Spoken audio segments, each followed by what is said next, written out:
And we're back. Councillor DeBreen, I saw you had your hand up there. Was there something you wished to say? Thank you, Warden. I just wanted to clarify if we were on 7A or 7B. 7B. I think we pretty well thrashed 7A enough. Just my opinion. We're on 7B, which is the special Integrity skills. Commissioner. No, that's C. I must be in the wrong. Thank you. No worries. I'll straighten Okay. myself out. Thanks. Okay, no, that's fine. So we're on that. Jill Patterson is here for us this morning to take us through this report. Welcome, Jill. Good morning, afternoon, almost.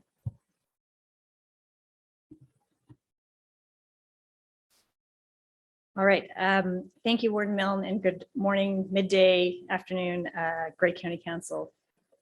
So in response to interest from the Agriculture Advisory Committee in 2021, the Blue Water District School Board, staff have been working closely with representatives from the board to develop a pilot program and corresponding agreement to bring the Specialist High Skills Majors program in agriculture to Grey Roots beginning in January 2024. Both parties have now reached an agreement and staff are seeking council support to formally sign the agreement.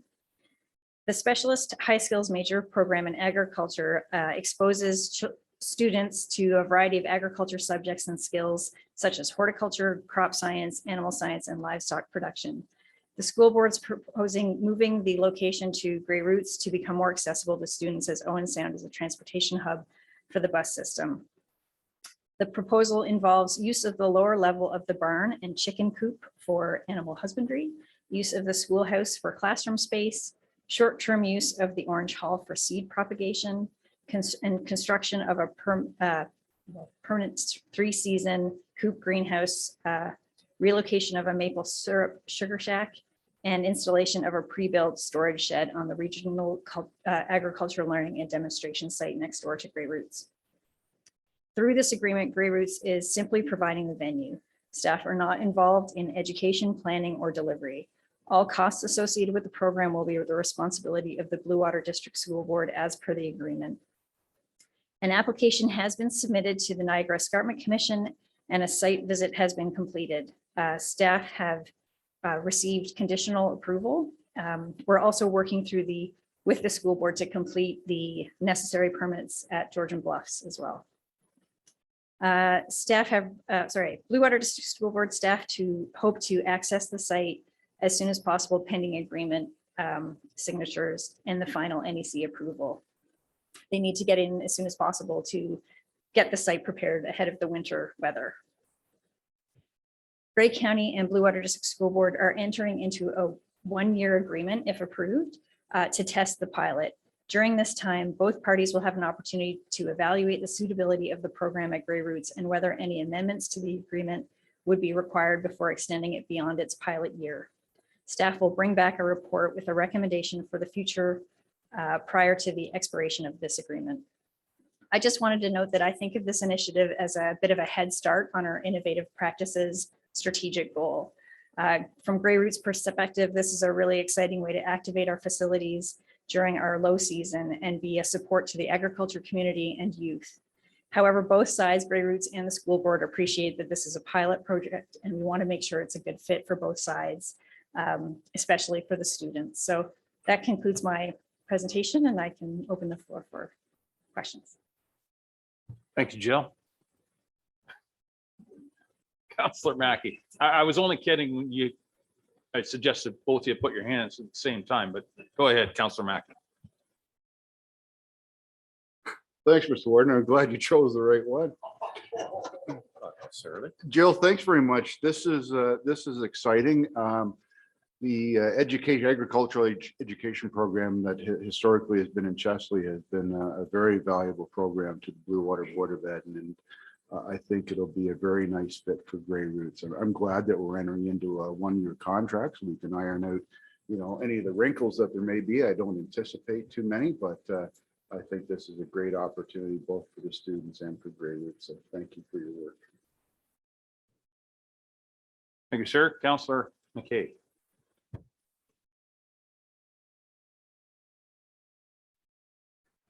Thank you. I'm quite thrilled with this.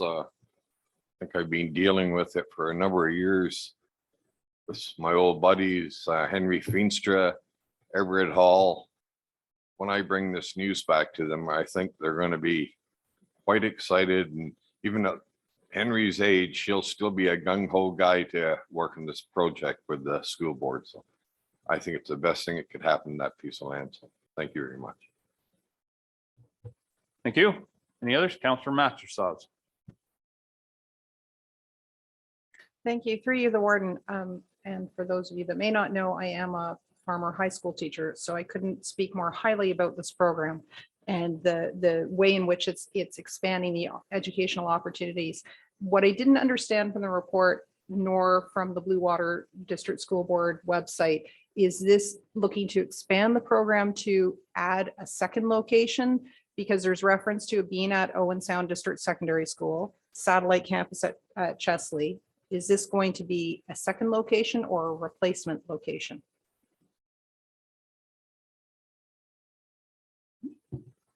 My understanding is that it's to be a replacement location. So Grey Roots would be a new home for the program for a period of years, and then we'll see what develops at their regional agricultural learning and development site next door, and maybe it moves there later. But for now, the plan is for it to move to Grey Roots.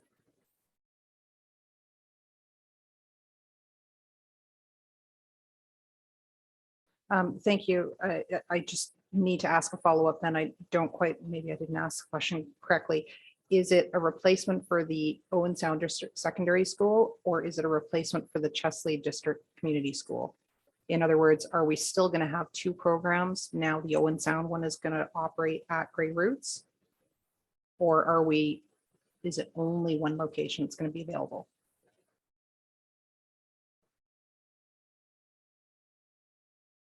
Thank you through you, Mr. Warden. Our understanding is that it is moving into one location, so it's an amalgamation of the program. The buildings or the facilities that are in Chesley, that's what would be moved to Grey Roots site. Thank you for that clarification. And my only other question then is, I think I'm going to have to ask this question through the chair to staff to perhaps go back to Blue Water District School Board.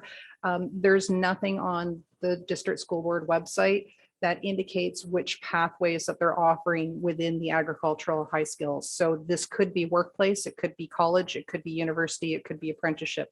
All four pathways are eligible under the Ontario curriculum. And I'm just keen to know, because if we understand what's going on, then we can share that news right across the county to any of our high school students who may be interested in making their way to this location so that they can participate. So the more we know, the better we can promote the program.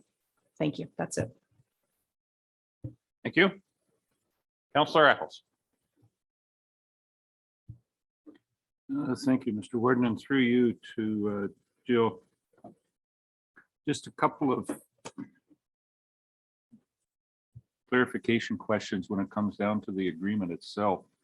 In 4.5C, it talks about teachers can access the schoolhouse by disarming the security alarm system.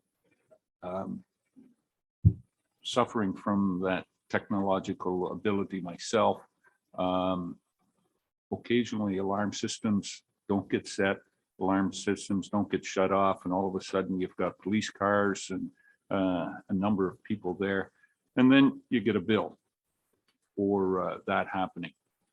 In that case, and there's a lot of little technical stuff in here, but I don't see that.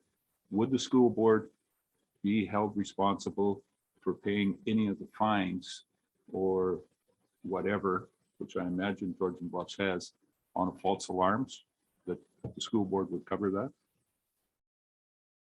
This is just the one spot where it says that they don't.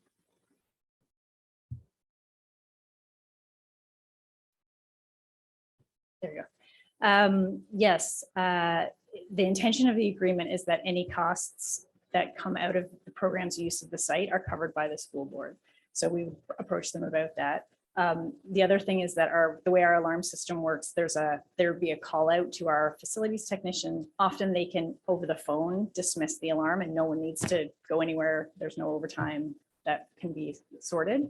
But yes, if there was ever a situation where police were showing up at Bray rates, and then we would ask the school board to cover that cost. And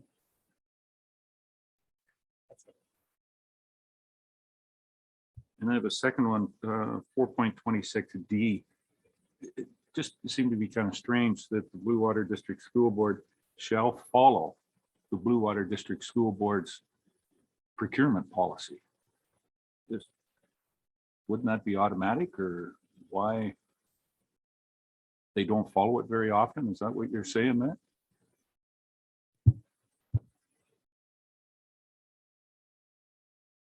There we go. I'll figure this out one day. No, I think originally there had been discussions about whether Grey County would follow our procurement processes to bring on things like the greenhouse and the shed. And we just felt that it should be all in their court. They know what materials they need. They know, what their budgets are. It should be all in their court. And, we trust that their due diligence of their procurement policy is responsible. So we're comfortable with that. Thank you. I'll call the question. All those in favor? That is carried. Thank you very much, Jill. Appreciate your time. Moving on to 7C. Lunch is here. Well, I don't see a report here from planning, but we have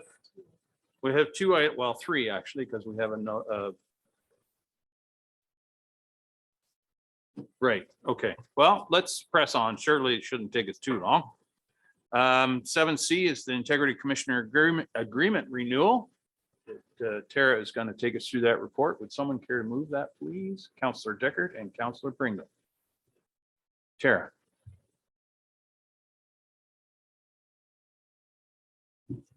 Thank you, Mr. Warden. This report comes to you as a follow-up to the presentation that was given at the last meeting from Principals Integrity, who are our integrity commissioners, and outlines the next steps for appointing a new integrity commissioner for Grey County. The current appointment of Principals Integrity does expire at the end of 2023, so staff are looking to single source the services of Principals Integrity for another 5-year term. From staff's perspective, we've been happy with the services that they've provided during their time with us. They've been very responsive and are knowledgeable in the sector and like to resolve any matters through informal resolution, which has many benefits to everyone involved. Under the purchasing policy, purchase of a good or service that's less than $75,000 can be single source with the approval of the purchasing manager and director of finance if there's certain criteria that have been met. So, however, given the nature of the work that the Integrity Commissioner does with council, we thought it important to bring the report forward to council should you have any feedback that would differ from staff's experience. If the recommendation is adopted, a bylaw will be brought forward to the November 9th meeting to appoint integrity Principals Integrity as Grey County's Integrity Commissioner for a 5-year term and would assign various functions to them as the Integrity Commissioner. Pricing has been proposed as being a modest increase to the pricing from the prior term. So the annual retainer is $1,200 and mileage of 54 cents per kilometer should they need to travel to the administration building to provide training or orientation or anything related to traveling to Grey County from their office. But outside of that, I'm happy to answer any questions if council has any. Thank you, Tara. Are there any questions? Councillor Mackey. Thanks, Mr. Warden. Thanks, Tara. I agree with you. I've been very, pleased with the work that Principals Integrity have done.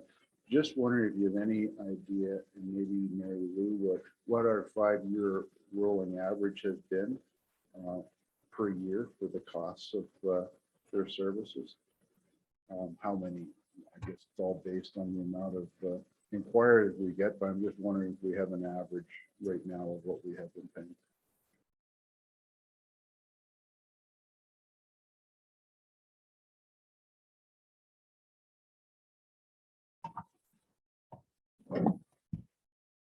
It's not something I have off the top of my head. I can look at that and if you give me a few minutes, I can probably have something to you. I did ask, somebody asked me probably a year or so ago what our costs were. And I would say they have not been significant.